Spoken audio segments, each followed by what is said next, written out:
there has to be a hook. To get somebody latching onto a book, there has to be some type of a hook to it. And if you see a place that you've either been or have a fond memory of or an awful memory of or a place you're from. Yes, you follow that trail, like chasing a butterfly. You're drawn to the colors and the flutter and maybe the size and you sit and watch it and then it takes off and goes somewhere else. You know what I mean? Yep. It leads you to all of these other places and it's so enriching. And I just love to share that with our students because sometimes we're so focused on getting from one place to the next. Yes.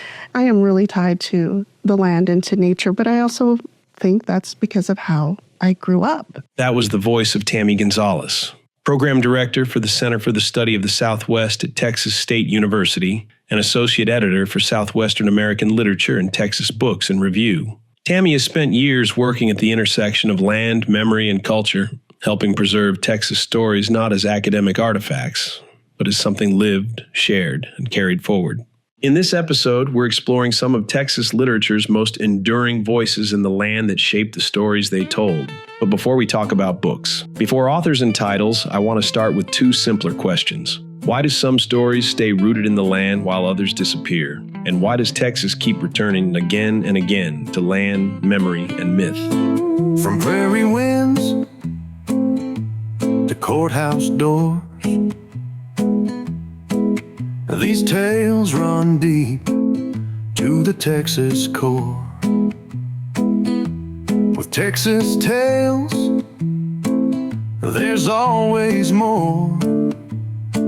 So come chase the past with Lone Star lore.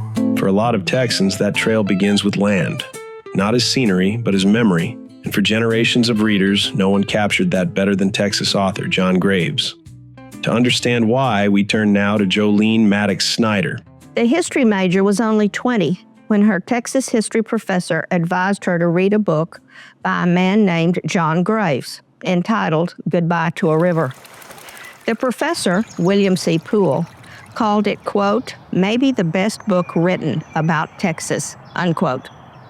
First published in 1960, Graves' book details a canoe trip he took down the Brazos River in 1959, shortly before the planned construction of a series of dams would change the flow and nature of the river forever. He travels down the river, he and his dog, and tells the story of the river as much as he tells the story of Texas history in that area. Few authors knew Texans and their land better than John Graves. I'm from South Texas. I grew up in brush country. It's hot. The river that we have in Atascosa County is the Atascosa River, and Atascosa means muddy, like it's muddy waters. And growing up in a farming community, you're very tied to the land and appreciative of the land. So reading about other regions of Texas, that didn't happen for me until I came to college. Learning about that and getting other writers and just other students and professors, people that I met, like their opinions and having those conversations about, primarily about the land, is what my biggest connection is to in the places that I've lived. That lived connection to land. That's exactly what Graves was writing toward. Not land as scenery, but land as memory. And that idea that the ground beneath us shapes the stories we tell runs through nearly all of Texas literature.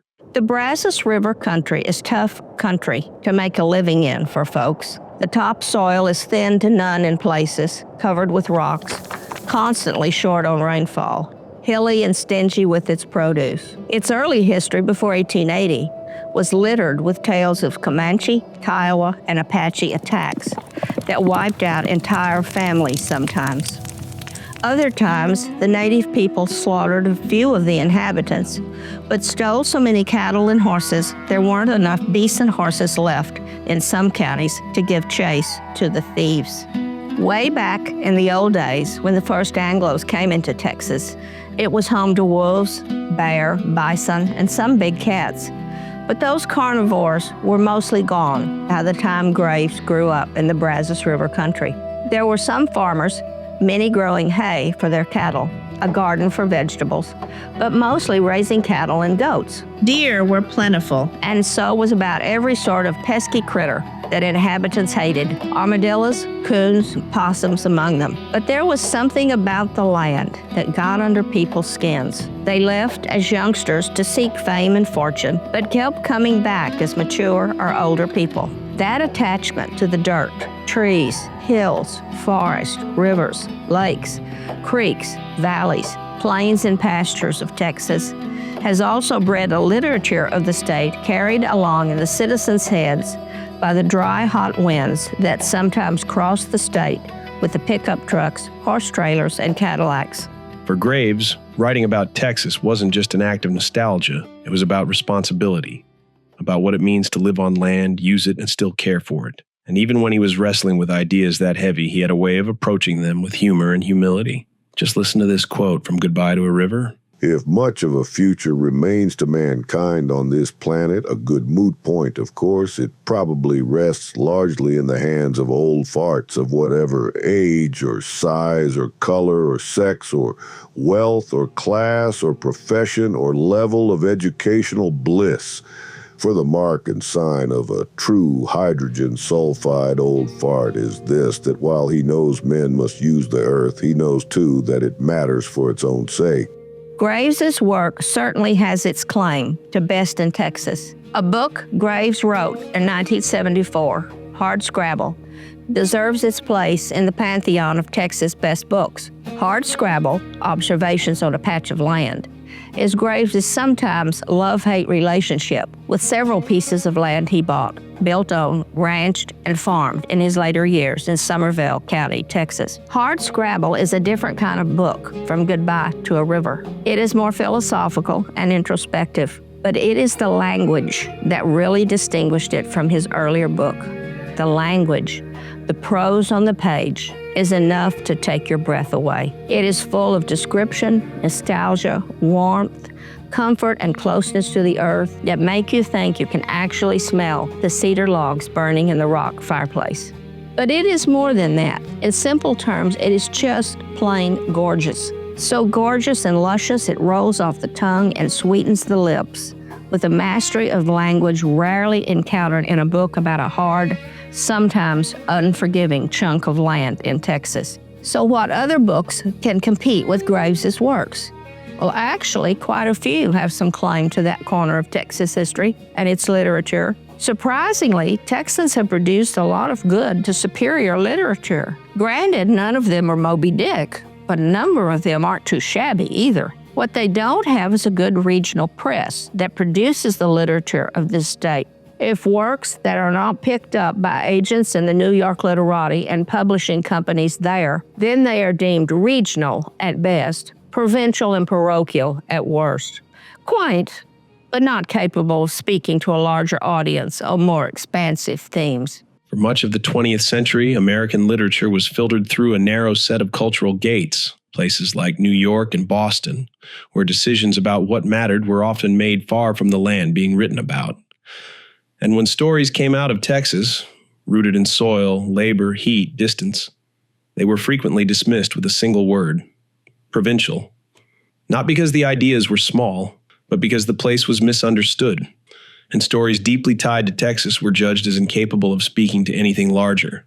But as we'll hear, that label never really fit, and many Texas writers like Graves have quietly proved it wrong. I was a reader. My tia introduced me to Sandra Cisneros. I want to say I was still maybe in high school. I was still in public school when I read Sandra. And I had that just connection to Woman Hollering Creek. And it wasn't even so much a story, just the creek and Woman Hollering, you think of La Llorona. And that just took me to memories of my childhood. My grandmother, we used to go down to the dry riverbed on the Atascos River and she would pick pecans. She would gather the pecans, right? But she would tell me not to go far, porque La Llorona te va a llevar. She would tell you, you stay over here, stay where I can see you, because La Llorona will come. What I was reading and growing up, I was really into all of the scary stuff. As an adult, I took Mark Busby's Southwestern Studies class. We had to read McMurtry. He introduced me to Catherine M. Porter. We read Graves. We touched on Dobie. So there were a whole new world of things. And I may not, as a woman, may not have identified with the men or the writers, but I certainly could see the place that I grew up and the struggles that those characters had with the ranching, with the flooding, with the droughts. For Tammy, land was the doorway into these stories. But for some Texas writers, land wasn't comforting at all. It was where pressure built, where fear surfaced, where the private lives of ordinary people finally broke open. In 1937, Catherine Ann Porter published her short story, Noon Wine. It is set on a farm, probably in central Texas, where she was raised. But that is about all that is provincial about it. The story deals with themes of fear, violence, mental instability, and finally the suicide of the farmer. It is a haunting story that will leave the reader wondering why this elegantly crafted piece of literature isn't better known. Porter showed that Texas stories didn't need scale to be devastating. She proved that a farm, a marriage, a single breaking moment could carry as much psychological weight as any great American tragedy. And once that door was open, other writers began asking a different question. Not just what breaks a person, but what it takes to endure. Elmer Kelton's work is also provincial, if one wants to use that word with the pejorative connotations it carries. It is The Time It Never Rained that is probably the best and most enduring of his novels. Charlie Flagg, Kelton's rancher who is losing his land to the drought of the 1950s, might just be the character to save Texas literature. The moral fiber of Flagg is also his undoing, but his ability to change, to grow, to embrace new ideas is also pure and unequivocally Texan. But it is also watching Flagg age, and in the end, turn his farm over to the younger folks, that is sad and haunting. It reminds a reader that we all reach that point someday, if we are lucky enough to get there. Flagg is every Texan who ever fought the land, what and who was on it, the elements of sun, heat, wind, rain, and cold that invade it. By this point, the pattern is hard to ignore. These weren't small stories. They were just trapped behind a small label. And for decades, that label didn't disappear. What did change, slowly, was who felt permission to tell Texas stories and how boldly they were willing to push against the myth, often writing in the shadows and on the shoulders of the Texas writers who came before them. One of the newer writers that should receive a hearty shout-out for his work on Texas is Stephen Harrigan. His Gates of the Alamo irritated many in the mythology cult of the School of Texas History, but was applauded by others for its truthful rendition of the story, especially Harrigan's willingness to look at the battle from both the Texan and Mexican sides. His retelling of the late winter storm, full of sleet, ice, and strong north winds that hit the scantily clothed and unprepared Mexican troops on their way to San Antonio, is enough to bring forth considerable pity and concern for them.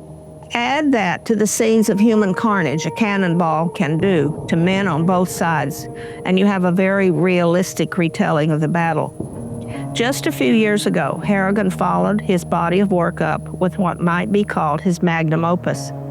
It is certainly big enough to qualify for that award anyway.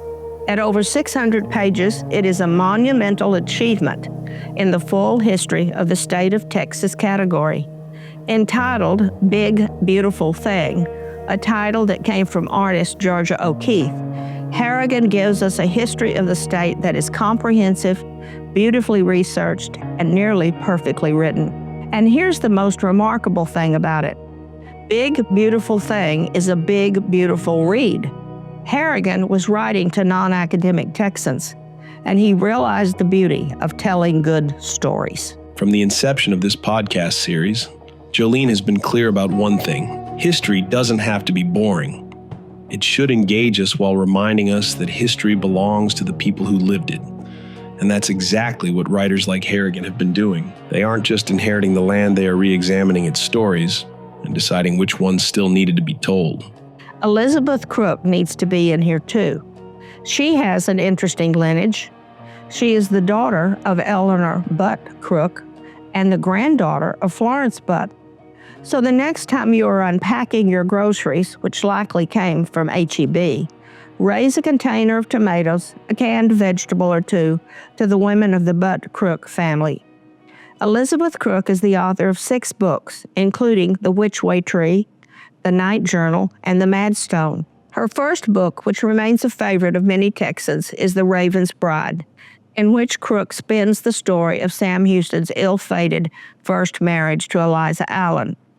Since Houston and his few confidants took the secret of what went south in that marriage just 2 weeks after the nuptials to their graves, Crook's fictional determinations are as good as anyone else's guesses. What she does do so very well is tap into the misery of the entire mess for all involved. Where 20th century Texas writers often stuck closely to the land, writers like Harrigan and Crook pushed back against the myth. What changed?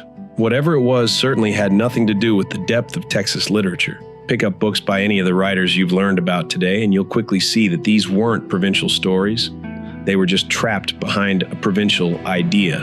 And then one writer came along who didn't ask for permission, didn't soften the edges, and didn't try to make Texas smaller. No wild and crazy romp through Texas literature would be complete without Larry McMurtry. Years ago, a dear friend and I went up to Archer City, the dying-on-the-vine small town McMurtry was from. He had returned to Texas, bought an old house there, and had it remodeled. Then he sauntered down into Archer City, more of a wide spot in the road hamlet than a city, where there were several blocks of empty buildings, side by side by side by side. He rented them, and then he started filling them with all the books he had acquired as a lifelong book collector. After he filled up all the shelves he could, he went book buying again to fill his empty shelves. Then he had more shelves built. He called the entire shebang Booked Up. The locals helped renovate the old hotel there so bookish folks like my friend and I could spend a night or two and drown ourselves in the richness of the ocean of books. On day 2 of our visit, I was in the Texana collection. Where else would I be, I asked. I was carting and trying to balance a stack of books up to the checkout in front, and I had my head down concentrating on my juggling act and wondering if I needed to rent a trailer for the trip home when I walked right into a man. I looked up and found myself staring into the chest of a tall person with the face of Larry McMurtry himself. Priding myself on always being ready with just the right thing to say, all I could muster at that moment was, "What are you doing here?" McMurtry wasn't much better at quick, catchy answers than I was with my question. He said, "It's my bookstore." After that, I recovered enough composure to talk books to him for a few minutes. I managed to tell him the ones that were my favorites. The man wrote nearly 50 books, numerous screenplays, and a few short stories, and I forgot to even ask for his autograph. In the early days, McMurtry lived in Houston and taught English and creative writing for Rice University. He wrote some of his early books that centered on Texas, including Horsemen Pass By, Leaving Cheyenne, and The Last Picture Show. Then he decided he was leaving Texas, and he did it in spectacular fashion. He wrote and published In a Narrow Grave, where he told the Texas literati that they should leave Texas, that there was nothing good left to write about in Texas. Look back at the title and you get the idea. Texas writers were dying and condemned to a small, tight, undesirable coffin. Jolene's right. That title speaks directly to the public standing of Texas literature at the time. McMurtry wasn't rejecting Texas literature. He was naming how it had been buried, dismissed as provincial, and left to suffocate. So I didn't read McMurtry until I was in Dr. Busby's class, in his Southwestern Studies class. It was a very thought-provoking process for me because I'm a woman. Yeah. I was just going to say, what's the connection, right? Right. So it comes down to the land. That's the connection. We may have different backgrounds and different experiences with education, the stores we shopped at. But when you come down to the description of the land and the people, with the students here, I can have a deeper, more meaningful conversation about who they are and then go from there in recommending of, oh yeah, maybe you might want to check this out. You're learning them in order to connect them to something. Yes, which I think place-based learning. Yeah. It's important. This is where the story and the evolution of Texas literature sharpens. Texas writers had been asking universal questions all along about land, aging, loyalty, violence, love, survival. What changed with McMurtry wasn't the depth of those questions. It was simply that he had found a fresh way of delivering them to a larger audience. McMurtry went on to become a rare book dealer in the Georgetown area of Washington, D.C., and then a highly sought-after screenwriter in Hollywood, where some of his books were being made into movies. But then he aged, and he came home to Texas, to Archer City and his bookstores, and morning coffee with Walter Benjamin at the Dairy Queen. And he wrote and wrote and wrote. Lonesome Dove won him a Pulitzer Prize for literature, but that book did something else. It reached deep into the Texas soul and psyche and created a cult of true believers about Texas. After berating Texas writers that there was nothing left in Texas of value to write about, he comes home and writes a book about two snarky old Texas Rangers on a cattle drive that wins him a Pulitzer and a cult following. But he didn't make the book out of whole cloth. To make matters even more infuriating for Texas writers, he dug back in Texas history and used a real story to wrap all the rest of Lonesome Dove around. Gus McCrae and Woodrow Call are based on Charlie Goodnight and Oliver Loving, with some of Randall McKenzie thrown in. It was Loving who actually rode out ahead of the herd with one of the drovers, Bill Wilson, and rode right into a group of Comanche warriors. The two men hid in the overhang of a bank in the Pecos River until dark, when Wilson, who was barefoot by that time, headed toward the herd and helped. Loving was wounded in the arm. In the meantime, a group of soldiers found Loving and carted him to Fort Sumner in New Mexico, where Charlie Goodnight found him days later. Infection set in and Loving died, but not before making Goodnight a promise to take his body back to Weatherford in Parker County. Quote, "I don't want my bones to rest in alien soil," Loving told his friend. I want to pause here for anyone who somehow missed Lonesome Dove on the page or on the screen. It was the winter of 1989. I was 9 years old. Every week I'd sit down with my dad and watch Gus and Call ride across that vast, dusty landscape. My dad always reminded me of Call, steady, restrained. My mom insisted he wanted to be Gus. Truth is, we all did. Well, I guess you're gonna want a fancy funeral too, ain't you? You remember that little grove of pecans by the creek we stopped at back in Texas? You want me to haul you back to Texas? I'm giving you a reason to go off on another adventure so you don't get bored being a ranger, which you ain't one anyway. You're one of a kind, Augustus. The soldiers buried Loving, but months later, when Goodnight returned, he had Loving's body exhumed at the fort, packed in copious amounts of charcoal, and the lid of the coffin hammered down. Goodnight drove a wagon all the way from the fort in New Mexico to Parker County, a 600-mile journey to honor his promise to Loving. In his old age, Goodnight said of Oliver Loving, quote, "I was so very fond of him. He was the nearest father to me I'd ever known. Gave me so much good advice on his deathbed. If I had any good qualities, I often thought that I owed them to that great man," unquote. The Goodnight Loving story wasn't the only one McMurtry plucked from Texas history. Goodnight and Loving's scout for several drives was an ex-slave from Weatherford named Bose Ackert. He was the model for the enduring character of Dietz. It was Charlie Goodnight who placed a proper headstone on Ackert's grave, the epithet for which is nearly identical to the one Gus McCrae fashioned out on the prairie for Dietz from the Hat Creek Cattle Company sign he had hauled those hundreds of miles from South Texas.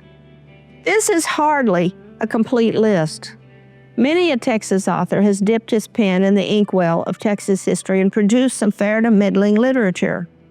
A few have written some truly lasting top-drawer material. The state's history just seems to spawn the stuff. All hail Texas authors. And of course, they own some of Texas history.